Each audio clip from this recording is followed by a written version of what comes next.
E aí, as figuras do aprender para a teoria diz respeito às muitas maneiras que eu tenho de aprender.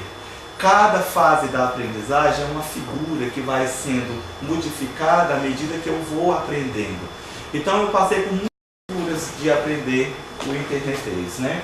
Vou tentar falar de algumas nos dados. Vamos lá, pode passar. Bom, aqui tem um exemplo, o Marcelo conhece, que nós estávamos numa mesa redonda junto, aquela lá da briga dos dois internautas, eu mostrei esse exemplo lá, né? Ele, MSN para mulheres, é o nome do internauta. Fala para Linda. Bom, quando ele diz MSN para mulheres, ele já diz, estou aqui só por enquanto, eu quero uma parceira que vá ao MSN comigo, né?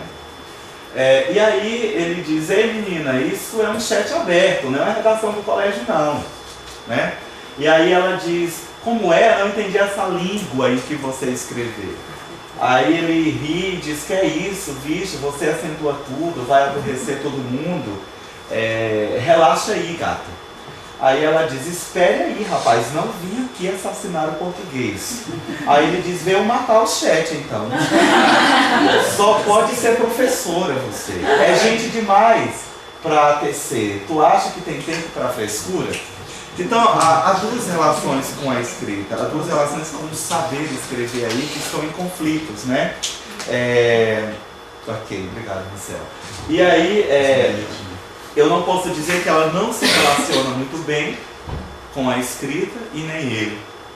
Cada um está com a relação da escrita de um lugar de fala diferente. Evidentemente, ela não se deu conta de que ela está usando um gênero de discurso que permite essas escolhas. Ele se deu conta disso, parece que ele é mais proficiente, né? E a imagem que ele logo construiu dela é que ela é professora. A imagem que eles têm de nós, né?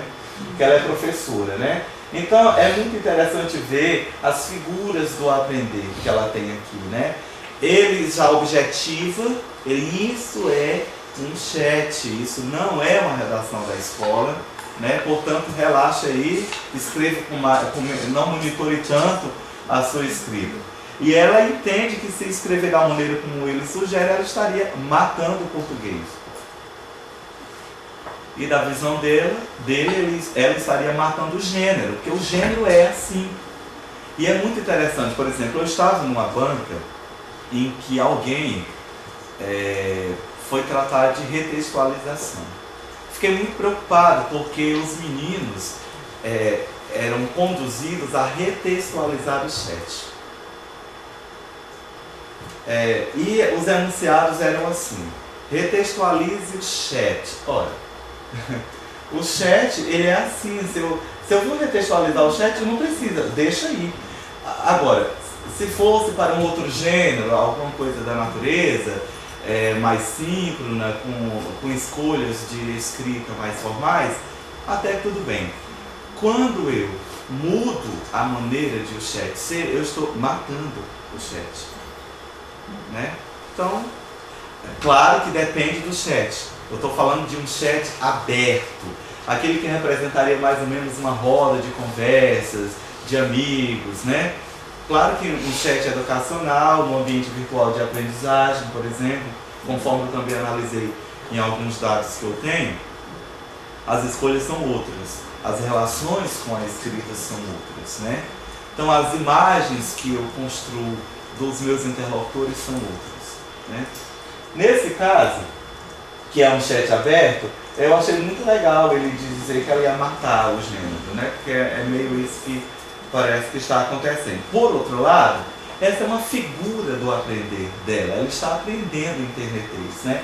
E eu tentei demais flagrar qualquer coisa dela, assim, que mostrasse uma abreviaçãozinha. Ela era canônica mesmo, assim, esse bate-papo é demorado. A briga deles demora um tempão. E eu costumo dizer que eu tive muita sorte nesse dia, né? Como é que eu ligo o computador nessa hora aí? Né? E é muito divertida a briga desses dois, né?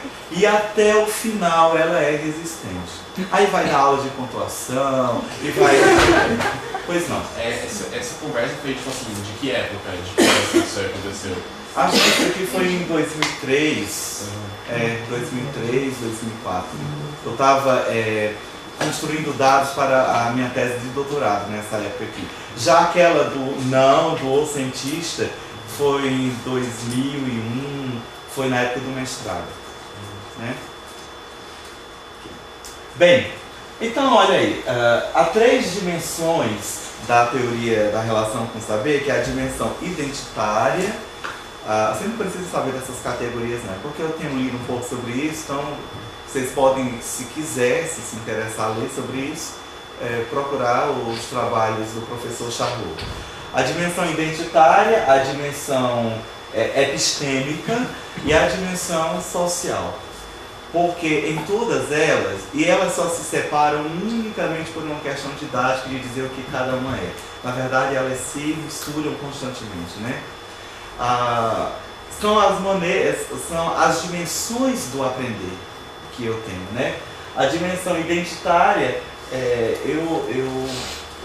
são as imagens que eu tenho, as identidades que eu tento construir para o outro acerca de mim, né? Então, espera aí, rapaz, não vim aqui assassinar o português, aponta para uma identidade muito canônica, assim, né? Tanto que o outro já disse, você só pode ser professora, né? E talvez ela nem seja, porque no bate-papo ela não dá margem para a gente entender que ela seria professora, né? Você pode voltar um pouquinho? E a relação social demonstra como a gente se vira nas mais diversas situações do cotidiano, né? Como a gente dribla as adversidades de sua condição social ou situacional. A minha condição era de pesquisador. E eu entendi que na situação que eu estava, precisando construir dados para o meu estudo, eu ficava muito angustiado, porque já fazia um tempo que eu estava tentando entrar no mundo dos tananãs e não conseguia. E aí, para eu driblar essas dificuldades mesmo, né, eu tive que saber como me relacionar socialmente com aquele agrupamento de pessoas, né? E eu comecei a entender a importância que eles davam a ter que abreviar muito, a ter um nick vecidinho. Eu fui tão incompetente que eu não consegui criar um nick como eles diziam. Isso me faz pensar, que tipo de observação participante nós estamos fazendo? Às vezes a gente está tão envolvido no nosso trabalho de pesquisa, no nosso projeto, que nós não olhamos os dados da perspectiva de quem cria os dados. Então, eu não estava conseguindo ficar do lado de cá para entender a importância do nickname. Pensei que tinha entendido quando eu coloquei não, mas não era. Tinha que vestir o nickname. Eu tive que me relacionar com esse saber escrever nickname, pelo menos para esse agrupamento humano. Né? Eu tive que aprender o que eles chamam, claro, como linguistas nós sabemos que isso não é um dicionário, né? Eu tive que aprender o dicionário, ou então eu caía fora, minha pesquisa ia naufragar. Eu precisava de dados, já tinha qualificado o projeto, tinha prometido 1000 coisas à banca, eu tinha que ir atrás. Então, sofri muito, eles quase não me aceitam nesse grupo, né? Hoje eu sou um tananã legítimo, né? Depois de mais de 10 anos, então eu já interajo muito bem com o grupo e vejo que há outros rituais de entrada no grupo que não são mais os mesmos da época em que eu comecei a me envolver com eles, né? Mas há uma outra coisa que eu gostaria de mencionar, que fora do internetês, que o Charlot diz. Para eu me relacionar com alguém, eu tenho que saber entender o mundo daquela pessoa. E é por isso que os conflitos existem. Eu não sei, por exemplo, eu sei que eu sou amigo do Marcelo, mas eu só posso ir até esse limite que ele nunca me disse explicitamente, mas eu e ele sabemos que eu posso ir. Quando eu ultrapassar esse limite, eu vou poder, de repente, talvez, estremecer a nossa amizade. Isso acontece com a relação orientador orientando, amigo e qualquer outro tipo de relação. Fala mal do Corinthians, por exemplo, né? Não, já sei, Marcelo, que eu não posso, né? Falar mal do Corinthians. Então, mas o Corinthians, né, gente?